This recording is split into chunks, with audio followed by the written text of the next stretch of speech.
$12 million deal to stay with the Knicks. So, no Paul George to New York. Paul Pierce. Yesterday, the Knicks were 5.5 on the 1 to 10 threat scale to your Celtics, in your view. Now that they're keeping Anunoby for sure, does that threat number change? The threat number does change, Skip. It was at a 5.5 yesterday. It's at a 5.75. I knew you was going to do something stupid. It's at a 5 point as far as a threat to the Celtics. Okay. I mean, I like what the Knicks are doing, though. You know, they're establishing themselves. You know, what teams usually do?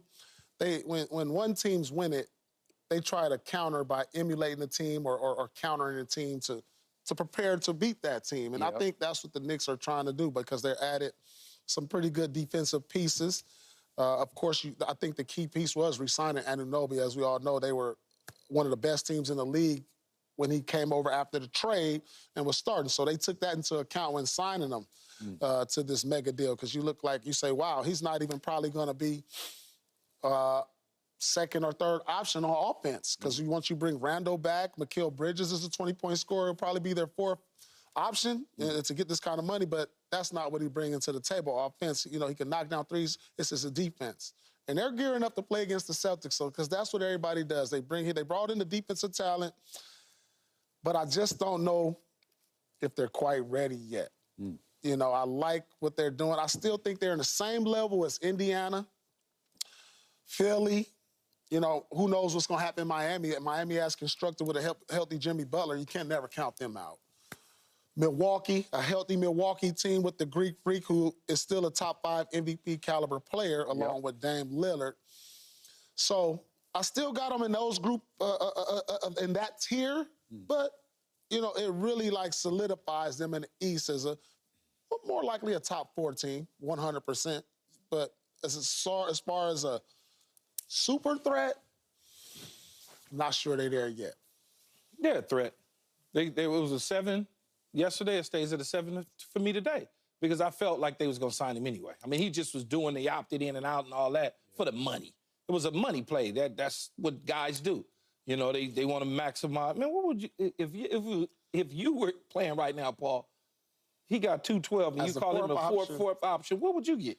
Whatever the max is. Whatever that max is. Whatever the max is, okay. Three something. Oh, well, you might want to go work out a little bit and see if you can get there. But, Skip... I got coach's money now.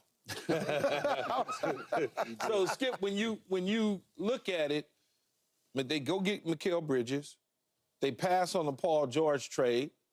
They decide, okay, OG's our guy. We're going to give him the money. Julius Randle going to come back. Plus, we got the other 3 Villanova Wildcats. They got a little more depth. They got longer on the wings. They got bigger on the wing side of things. Yep. So they got to, obviously, from a defensive standpoint, they know that what Boston likes to do. It's all a counter, like Paul is saying, to what the Celtics are. We're going to counter that because we feel like these other teams within our conference we can play with. We're okay. Now, it'll be interesting to see if they can keep the center. How you say his name, Skip? Hartenstein. I don't think they will. It'll be interesting to see, though. He played his way into some money. Some more money, even though they may have some cap space to get it done. Yesterday's price is not today's price for that kid. Yeah. That may be true, but so when you start to look at Miami, Cleveland, Milwaukee, the Sixers may still be in play to pick up Paul George in a trade. Yeah. Outside of that, everybody else going to stay the same. Miami may try to do something, depending on whether or not Jimmy Butler gets what he's looking for. Yeah. But for the most part, I believe that they closed the gap to some degree on Boston, but not to the point where they all of a sudden going to be the 1 seed. They still going to be 2, 3, 4 within the conference. Yeah. I'm with you, which is why my threat number is so low. I was a 2 yesterday, and I can't go above a 2. And I'll tell you why.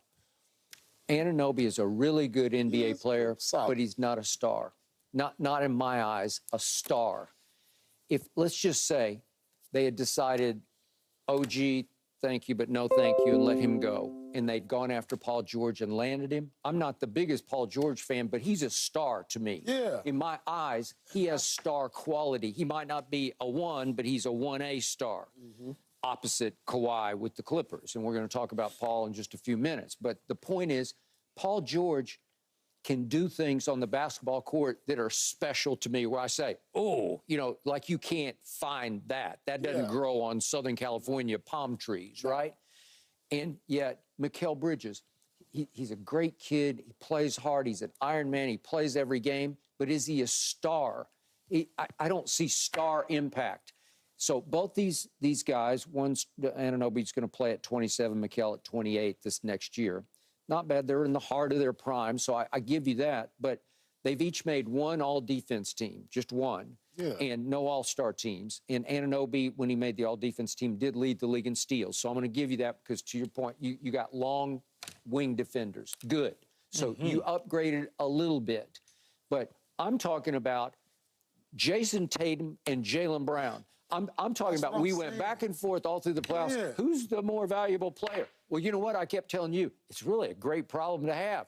It's hard for you to take a stand on it because you love both of them. And so after a while, you're like, I don't even care. I got them both, right? Yeah, I know. You got them both. Just, nothing is intimidating, Skip, by having a bunch of role players, which the Knicks have. You know, and I think in order to win in this league, you have to have some type of superstar power. I mean, Jalen Brunson's not a role player, but... No. Jalen Brunson has established himself as a superstar in this league. Yes. I guess, but the problem is he's a 6-foot-tall superstar, and so it limits his ceiling, right? It does. Yeah. And I truly believe, and I said this for many, many years, if your point guard is your best player, I don't think you can win a championship. Look, I don't. You know the NBA, you played in it, you know it way better than both me and Skip because you played as a player.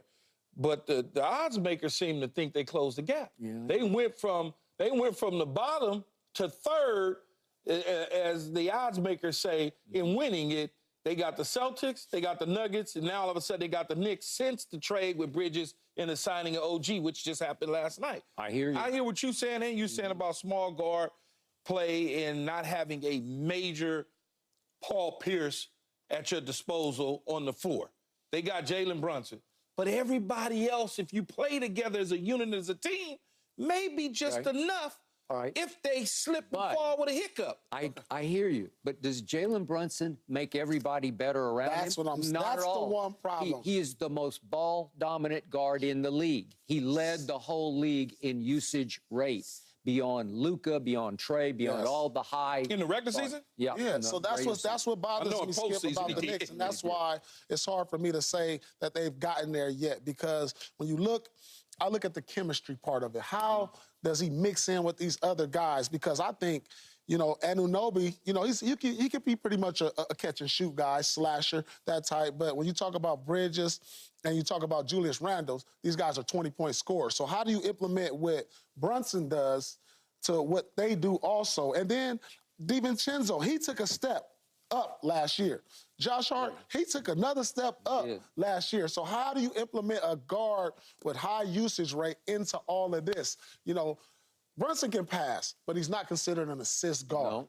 And so that's the one thing they're going to have to figure out is how do they get the most out of all the talent they got. Now, on paper, they look pretty good with a bunch of these guys who are really solid contributors. I mean, I'm talking about top to bottom. You can go even as far as McBride. You know, he's legitimate. You know, a guy that can come in and knock down some shots. So how do you implement what Brunson's able to do to what you got over here? Now, if he's able to take a step back and say, hey, I got to kind of change on the dribble around the pick and roll and hold it a little bit more to really look to getting off the ball, maybe play at a faster pace, they got something. But if not, they're going to be the same Knicks. That's going to be... But did they close the gap, though, is really the question. They're going to be battling Indiana 7 games. They're going to be battling Philadelphia for 7 games. Why are you giving them 7 and not the Celtics? Listen, 16-3. We didn't play a lot of 7 games. Everybody got hurt, man. I'm like Skip. It wasn't a lot of 7-game series. Miami didn't have a full arsenal. Who did they get at the Miami? Cleveland didn't have a full arsenal, and neither did Indy. Hey, we didn't have a full arsenal. Y'all had everybody. No, we missed Porzingis. Man, Celtics. All right, so if the Knicks get Julius Randle back fully healthy, that's a big piece because he's a big physical presence. So are you saying they're going to start Julius at the 4 or 5? That's the big question. right there. Now, you Well, I sign assume Mitchell Anunoby. Robinson is their backup center, so I assume he's going to start. So and Mitchell he's not Robinson bad, is going to not start. So you go Mitchell Robinson at the 5, Julius Randle You do.